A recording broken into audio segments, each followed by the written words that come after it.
I would like to please request and invite up Senator Dr. Musaddiq Malik, Minister of State and Minister of Energy, to please come up and give a short speech and also help us with the awards.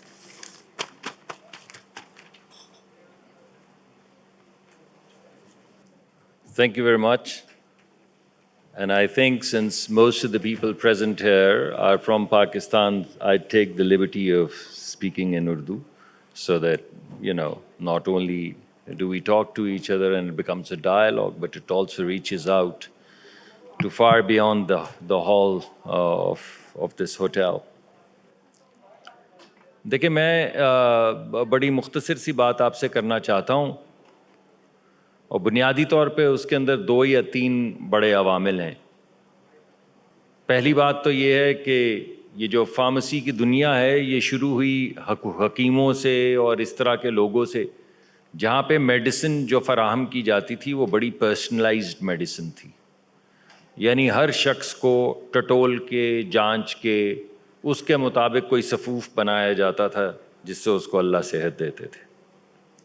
اس کے بعد جیسے جیسے science کا ارتقاء ہوتا گیا ہم mass medicine کی طرف آتے گئے اور میس انٹرونشنز کی طرف آئے, جس کے نتیجے میں آپ کی انڈسٹری یعنی فارما انڈسٹری جو ہے وہ وجود میں آئی. لیکن حقیقت یہ ہے کہ from personalised medicine to mass medicine we are now going back to personalised medicine. اور یہ حقیقت اگر آپ جان لیں گے اور اپنے آپ کو اس حقیقت کے لیے تیار کر لیں گے تو آنے والے وقت میں لوکل انڈسٹری میں بھی آپ کا مقام ہوگا اور آنے والے وقت میں بین الاقوامی سطح پہ آپ ایکسپورٹ بھی کر پائیں گے. ورنہ اس وقت جو پاکستان کا لینڈسکیپ ہے فارماسیوٹیکلز کا, میں اس وجہ سے تھوڑا بے تکلفی میں بولتا ہوں کہ بہت سے تو آپ میرے دوست ہیں, کوئی فارمیسی اسکول کے, کوئی میرے دوست ہیں, کوئی میرے سے سینئر ہیں, کوئی اب میرے میاں صاحب تشریف لا رہے ہیں, دوست ہیں صاحب. اس وجہ سے میں تھوڑا بے تکلفی میں یہ بات کروں گا تاکہ کچھ کنٹریبیوشن بھی کر سکوں گا. ایسی کوئی سیاسی تقریر نہیں 2 گھڑی کی کر کے چلا جاؤں. تو اس وقت جو کاروبار پاکستان میں چل رہا ہے اس کے لیے تو کوئی بین الاقوامی سطح پہ جگہ نہیں. تو یہ ختم ہو جائے گا اور آپ کا بھی کاروبار ختم ہو جائے گا. اور نیا کاروبار جس میں پرسنلائزڈ میڈیسن ہے, جب وہ آئے گا وقت جس میں سیل تھیراپی یا جین تھیراپی یا ریجنریٹیو میڈیسن کرنی پڑے گی تو آپ اس کے لیے تیار نہیں ہوں گے. نہ آپ کے میڈیکل سکول تیار ہیں, نہ آپ کے فارمیسی سکول تیار ہیں اس کے لیے, اور نہ ہی فارماسیوٹیکل انڈسٹری تیار ہے اس کے لیے. اس وجہ سے مجھے لگتا ہے ایسے ہے کہ اس محاذ پہ جس تیزی سے ارتقاء ہو رہا ہے, ہماری نہ انڈسٹری, نہ ہماری تعلیم, نہ ہمارا انفراسٹرکچر اس کو کیٹر کر رہا ہے. تو مجھے آنے والے وقت میں کچھ بہت اچھے حالات اس انڈسٹری کے لیے نظر نہیں آتے. موجودہ حالات بھی تلخ ہیں لیکن مجھے کچھ اس میں ریسپائٹ نہیں نظر آتا. بات یہ ہے کہ دنیا جو ہے وہ یکسر تبدیل ہو رہی ہے اور اس کی تبدیلی کے پیچھے 4 بڑے عوامل ہیں. یعنی صرف آپ کی انڈسٹری کے لیے نہیں, کسی بھی انڈسٹری کے لیے 4 بڑے عوامل ہیں جس میں سے کچھ آپ کے لیے بہت زیادہ اہم ہیں. ایک ہے نینو ٹیکنالوجی کا, جس کے نتیجے میں لائف اور ڈیتھ کے جو کانسیپٹس ہیں وہ ری نیگوشیٹ پوری دنیا میں ہو رہے ہیں. اور بہت سے ممالک میں جو سائنٹیفک فرنٹیئرز ہیں وہ تو ڈیتھ کو یا ایجنگ کو ایک النس کی طرح ٹریٹ کر رہے ہیں. تو اینٹی ایجنگ جو ہے یا ریجنریٹیو میڈیسن جو ہے وہ ہر جگہ پہ عام ہے. تو یہ ایک بہت اہم پلیٹ فارم ہے جس میں آپ کو مہارت پیدا کرنی ہوگی. دوسرا جو اہم پلیٹ فارم ہے وہ نینو ٹیکنالوجی کا ہے, کیونکہ ہر چیز تو منیچرائز ہو رہی ہے. پہلے تو آپ کاٹ چھانٹ کے چیزیں کیا کرتے تھے, لیکن اب تو آپ ایٹمز اپ چیزوں کو ریکنسٹرکٹ کریں گے. اور آنے والے وقت میں جو میڈیسن بھی ہوگی اگر وہ پرسنلائزڈ ہو گئی تو پھر آپ دیکھیں گے کہ 3D پرنٹنگ کے ذریعے, یعنی اس وقت جو آپ فارماسیوٹیکل انڈسٹری میں جو کام کر رہے ہیں وہ 3D پرنٹنگ کے ذریعے ہونا شروع ہو جائے گا. اور اگر بہت زیادہ پرسنلائزڈ ہو گیا اور منیچرائز ہو گیا جو ہو رہا ہے, تو آپ کے سرہانے وہ مشین پڑی ہوگی جو آپ کی یعنی بلڈ شوگر لیول کی مطابقت سے یا بلڈ پریشر کے مطابقت سے یا آپ کی دل کی نالیاں کتنی صاف ہیں ان کی مطابقت سے ایک پرسنلائزڈ پرنٹ کرے گی، ٹائٹریٹڈ میڈیسن پرنٹ کرے گی آپ کے لیے اس دن کی جو آپ کی صورتحال ہے اس کو مد نظر رکھتے ہوئے۔ تیسری جو اہم چیز ہے وہ کوگنیٹو ٹیکنالوجی ہے، جس کے پیچھے یہ آرٹیفیشل انٹیلیجنس بھی ہے اور بہت سے فرنٹیئرز یا تو امیون سائنسز کے اندر اس وقت ایکسپلوریشن کے بے انتہا چانسز ہیں اور یا کوگنیٹو سائنسز کے اندر بے انتہا ارتقاء کے چانسز ہیں۔ اور وہ جو کوگنیٹو ٹیکنالوجیز ہیں جس کو بعض لوگ کوگنوس بھی کہتے ہیں، اگر اس میں جو ریولوشنز برو کر رہے ہیں اس کی تیاری بہت زیادہ ضروری ہے اگر آپ کو آگے بڑھنا ہے۔ سر ذرا 1 منٹ اگر اجازت دیں تو۔ اور فائنلی یہ تمام چیزوں کو جو چیز جوڑے گی وہ انفارمیشن ٹیکنالوجی کا ریولوشن ہے۔ تو میں آپ سے کہہ ہی رہا ہوں کہ the future is going to be at the intersection of 4 platforms: nanotechnology, biotechnology, cognitive technologies, and information technologies. And whatever solution we come up with, it's not going to be within the domain of one of these scientific platforms. The solutions are going to be at the intersection of these platforms. So these sciences are going to converge, and then these sciences are going to miniaturize, and then these sciences are going to construct medicine and all of the interventions, molecule up or atoms up, depending upon what you're constructing. And they would be intertwined with your lifestyles in real time through information technology, and that's where the solutions are going to be. اور آپ کو اس وقت تو یہ لگ رہا ہے ایسے جیسے کوئی راکٹ سائنس ہے یا مارس کے اوپر آپ روور چلانے کی باتیں کر رہے ہیں، مگر ان میں سے کوئی بھی ایسی چیز نہیں ہے جو اس وقت جہاں پہ سائنٹیفک فرنٹیئرز ہیں وہاں پر نہیں ہو رہی، ایک بھی چیز نہیں ہے۔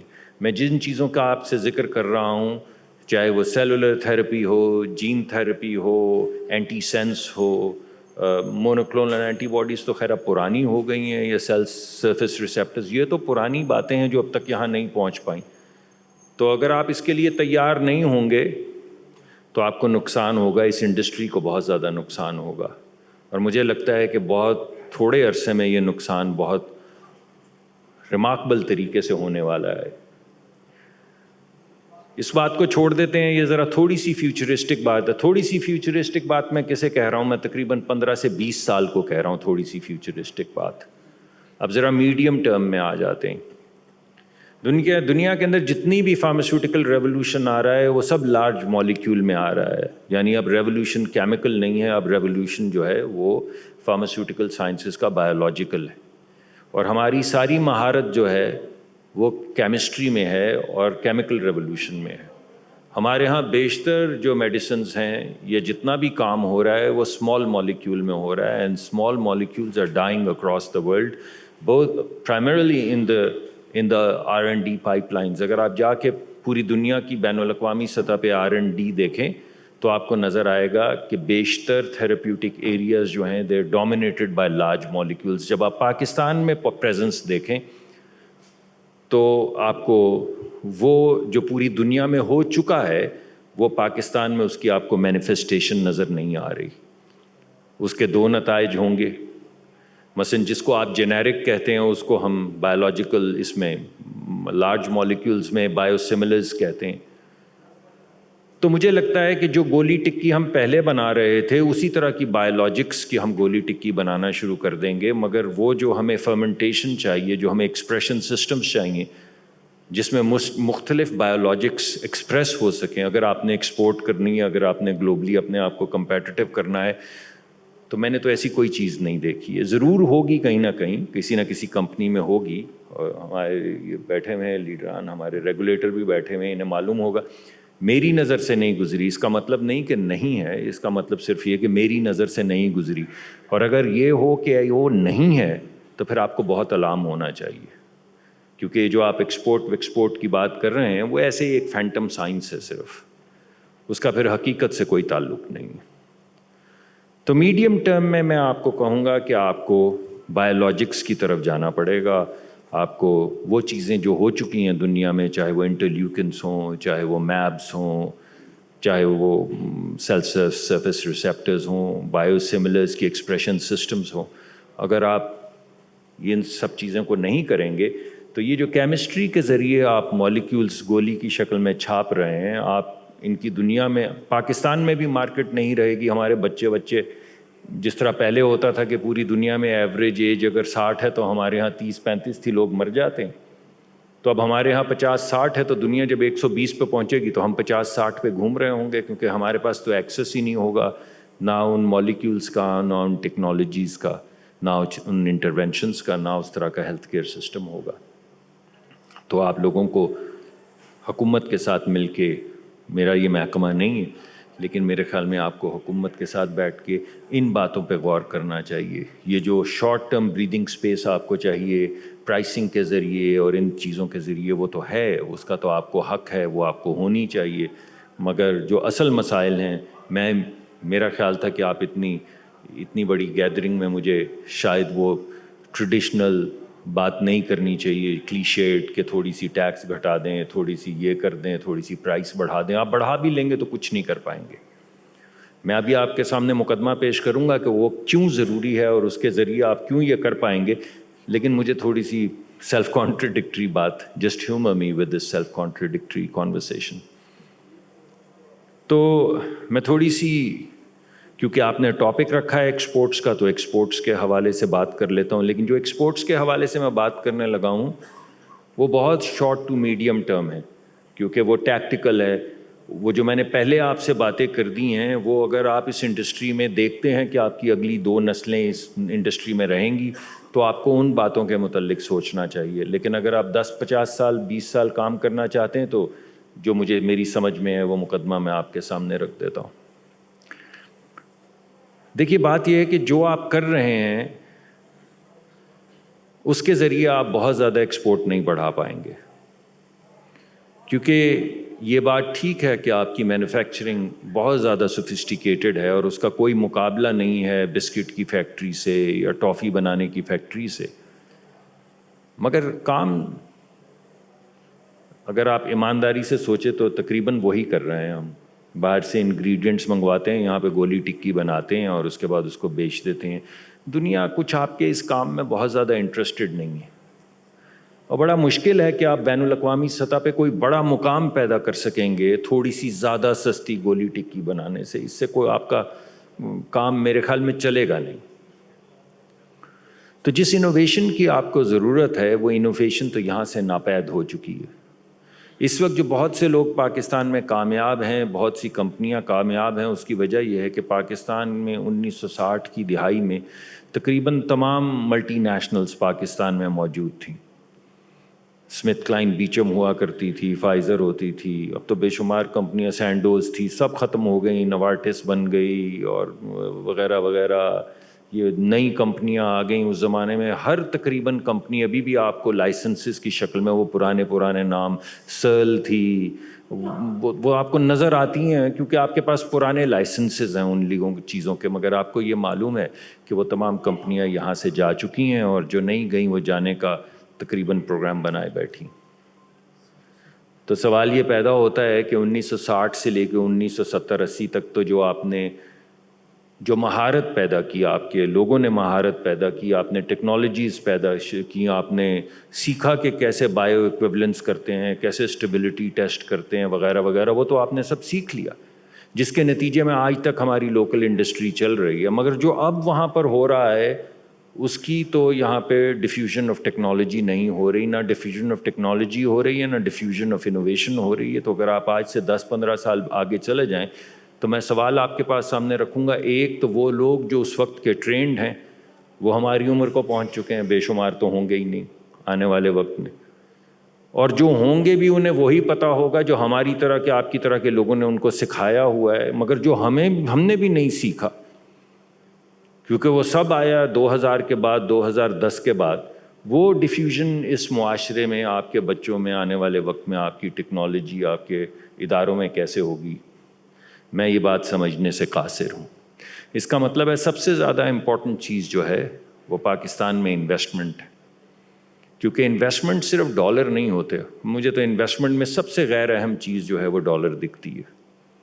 انویسٹمنٹ کے ساتھ ٹیکنالوجی آتی ہے، انویسٹمنٹ کے ساتھ انوویشن آتی ہے، انویسٹمنٹ کے ساتھ ٹیسٹ نالج سسٹمز آتے ہیں، نئے بزنس ماڈلز آتے ہیں جن کا جو آپ کے گمان میں نہیں. آپ امریکہ کی اگر دیکھیں مارکیٹنگ ٹیم اور وہ دیکھیں کہ ان کی جو کمرشل ٹیمز جو ہیں یا مارکیٹ ایکسس ٹیمز جو ہیں یا ان کی جو آؤٹ کمز ریسرچ ٹیمز جو ہیں یا آپ بگ ڈیٹا ٹیمز جو ہیں وہ کیا سوچ رہی ہیں، وہ کیسے پینیٹریٹ کر رہی ہیں، وہ کیا انشورنس سسٹمز ہیں، وہ کیسے پیشنٹ کو سیگمنٹ کر رہی ہیں، کیا لاجک ایویڈنس کس چیز کا اکٹھا کر رہی ہیں، اس ایویڈنس کو کیسے استعمال کر رہی ہیں. تو آپ بولیں گے یہ ہم کیا کر رہے ہیں اور اس کا کیا تعلق ہے دنیا کی فارماسیوٹیکل انڈسٹری سے.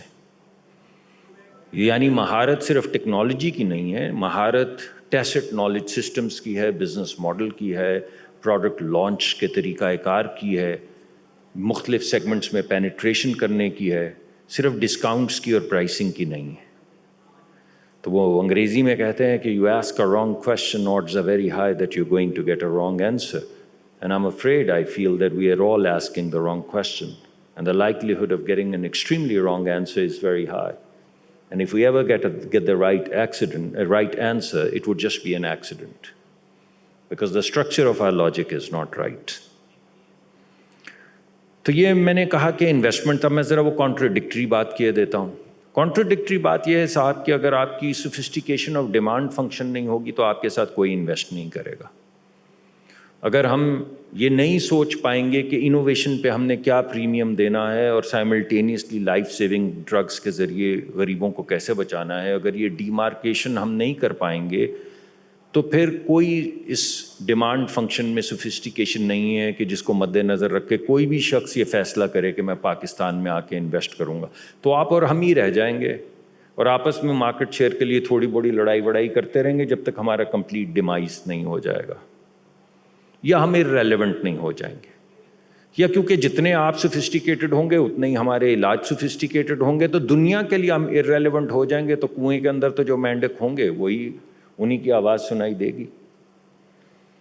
تو اس وجہ سے بہت زیادہ امپورٹنٹ ہے کہ ہم اپنی لوکل مارکیٹ کو سوفسٹیکیٹڈ بنائیں، ایک ڈیمارکیشن کریٹ کریں between the life saving drugs, generic drugs. مجھے اشارہ ہو گیا کہ جلدی سے ریپ اپ کر دیں، میں تو فٹافٹ بولتا چلا جاتا ہوں.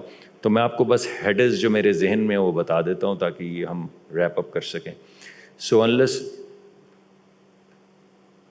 سوری جی آپ کی مرضی. مجھے انہوں نے کہا ہے میں تو اپنی نوکری کر رہا ہوں، جو آپ کو ملے گا وہ آپ کر لیجیے گا. میں تو صرف یہ کہہ رہا ہوں کہ ہمارے ہاں مجھے یہ لگتا ہے کہ ہمیں یہاں پہ نئے سرے سے پرائسنگ رجیم کو سوچنا ہوگا پاکستان میں، تاکہ باہر رہنے والے لوگ جن کا پاکستان سے کوئی تعلق نہیں ہے ان کو ایک اپرچونٹی نظر آئے پاکستان میں. بالخصوص انوویٹیو انٹرونشنز جو ہیں، یہ ناول انٹرونشنز جو ہیں، ان کو مد نظر رکھتے ہوئے وہ یہاں پر آئیں گے تو بہت سی ایسی چیزیں لائیں گی جن کا ڈالر سے کوئی تعلق نہیں. اور آپ کی انڈسٹری میں the least important thing is dollar, the most important thing is innovation and then technology. وہ لے کر آئیں گے تو آپ کا فائدہ ہوگا. دوسری بات یہ ہے کہ میں آپ کو بین الاقوامی سطح کے اوپر بتا سکتا ہوں کہ کیسے لوگ ایکسپورٹ میں کامیاب ہوئے ہیں. باقی تو آپ مجھ سے بہت زیادہ جانتے ہیں، پاکستان میں $1 بلین کی آپ تقریباً ایکسپورٹ کرتے ہیں. میں تو تھیوریٹیکل باتیں کرتا ہوں صرف. دیکھیے، یا تو آپ کو کچھ فوکس کرنا پڑے گا. اس وقت بہت کم فوکس ہے بہت سی کمپنیوں میں بھی اور اوور آل انڈسٹری میں بھی. یا تو آپ کو فوکس کرنا پڑے گا پیشنٹ پہ، اور کیونکہ میس مارکیٹ کے اندر آپ کمپیٹ نہیں کر پائیں گے تو پروبیبلی آپ کو آفن مارکیٹس کے پیچھے جانا پڑے گا. آفن مارکیٹس وہ ہیں جہاں پہ پیشنٹس کے نمبر اتنے قلیل ہیں، اتنے چھوٹے ہیں کہ ان کو اسپیشل پروویژنز گلوبلی دی جاتی ہیں، اور اس وجہ سے ان کی پرائسنگ کے اندر بھی آپ کو تھوڑا سا ایڈوانٹیج ہوتا ہے. اگر آپ آرفن ڈرگس کی طرف فوکس کریں تو ہو سکتا ہے کہ آپ کو تھوڑی سی نیش مل جائے، کیونکہ وہ نیش ہرڈل ریٹ جو بڑی بڑی کمپنیاں فائزر ٹائپ یا گلیکسو ٹائپ یا ایون درمیانی اور چھوٹی کمپنیوں کی ہرڈل ریٹ کے نیچے ہے. تو آپ کو جو آرفن ڈرگز ہیں ان کے اندر بھی نیش ڈھونڈنی پڑے گی چھوٹی سی، جس میں آپ کوئی نہ کوئی اپنا مقام پیدا کر سکیں. دوسرا آپ کے پاس راستہ یہ ہے کہ آپ پیشنٹ سیگمنٹس پہ فوکس نہیں کریں، آپ ٹیکنالوجیز پہ فوکس کریں. اور یہ بہت سی دو ممالک جو دونوں ہی ہمارے بہت دشمن ہیں، ان کی بہت سی شاندار کمپنیاں جو ہیں وہ یہ کرتی رہی ہیں. وہ ان ٹیکنالوجیز ان کو وہ کہتے ہیں یہ ٹیکنالوجیکلی آرفن ہے. مثلا آپ گولی کھاتے ہیں مگر اس کو پیچ میں تبدیل کرنا بہت مشکل ہے, اور جو مہارت چاہیے وہ ڈلیوری کی مہارت ہے. مثلا ویسٹ فارماسیوٹیکل ایک کمپنی ہے جو صرف یہی کام کرتی ہے کہ آپ وہ چیزیں جو ڈلیور نہیں ہو پاتی کنوینئنٹ ڈلیوری میکنزمز کے ذریعے, آپ اس میں مہارت پیدا کر دیتے ہیں. وہ ایک آرفنڈ ٹیکنالوجی ہے, اور آپ کے جو لوگ ہیں ان میں مہارت یہ ہے کہ وہ ایک ریگولر مالیکیول کو ایک ایسی ایکسپریشن سسٹم, ایک ایسی ڈلیوری سسٹم میں ڈالتے ہیں جو کوئی اور نہیں ڈال سکتا, جس کے نتیجے میں آپ کا گلوبل فٹ پرنٹ بڑھتا چلا جاتا ہے. یہ دوسرا طریقہ کار ہے. تیسرا تو بڑا آبویس ہے کہ آپ تھیراپیوٹک ایریا پہ فوکس کر لیں. وہ تو بہت میں آپ لوگ کرتے ہیں. کسی کا آپتھمالوجی میں فوکس ہے, کسی کا کارڈیو ویسکولرز میں, کوئی سنڈروم ایکس کو ڈھونڈتا ہے, وہ آپ کی ہے. مگر وہ فوکس اچھا رہتا ہے. بین الاقوامی سطح پہ کوئی بھی کمپنی ایسی نہیں جو ہر کام کرتی ہو, ہر دوا بناتی ہو. تو اگر آپ کے پاس 150 دوائیاں ہیں تو پوچھیے اپنے آپ سے کہ آپ نے یہ 150 کیوں رکھی ہوئی ہیں. ان میں سے بے شمار آپ کو چھوڑ دینی چاہیے اور فوکس کرنا چاہیے 2 یا 3 تھیراپیوٹک ایریاز پہ جس میں آپ کچھ نہ کچھ کام کر سکتے ہیں. اور فائنلی یہ ہے کہ دیکھیے دنیا میں کوئی بایو ٹیکنالوجی نہیں ہے بایولوجی کے بغیر. کچھ نہیں ہے. صرف bio technology without biology is just an idea.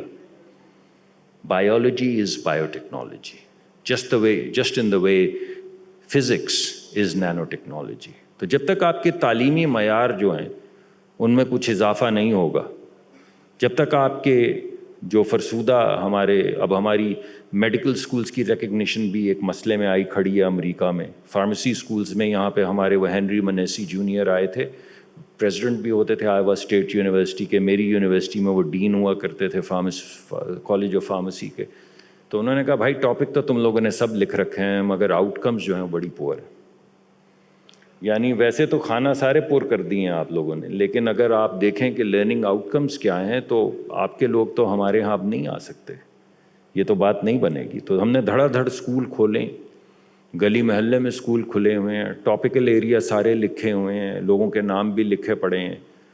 لیکن لرننگ آؤٹ کمز کے حساب سے بہت بڑی خلیج ہے جو بڑھتی چلی جا رہی ہے between us and the western countries. تو آپ اگر اس خلیج کو پار نہیں کریں گے تو باقی تمام چیزیں جو ہیں یہ صرف این آئیڈیا ہیں which is not even worth the paper on which they are written. So finally, just to wrap up, I can go on. I'm purposefully not looking at you. I know you're doing this and I'm purposefully not looking at you. But let me wrap up by saying there was a time when 68% of the world's market by revenues was just the United States and Japan. That's it. This was the 1990s. 68% of the value of pharmaceuticals of the world by revenue, by dollar, were 2 countries. That has changed. Now the most rapidly emerging areas are Latin America and the emerging markets. China is a great market. And many of the multinationals, because of what I am saying China has done, China has made a demarcation between the generic products, life-saving products, and innovative products. And the premium is only on innovative products and not on the generics at all. And therefore, China is of not very high interest to multinational corporations for those products which are going off patent or which are close to going off patent. That's a tremendous opportunity for you. If they are not interested, then there is a gap. There's similar gaps in Latin America. At some other time, when you give me more time, I've done this for many long years. I can sit with you and can give you my perspective. But suffice to say that the rapidly emerging markets, the rapid growth of spending as well as investments in emerging markets is an enormous opportunity for you. But you'll have to rethink about pharmaceutical sciences and pharmaceutical industry if you want to succeed and capitalize on it. Thank you very much, and sorry for going over.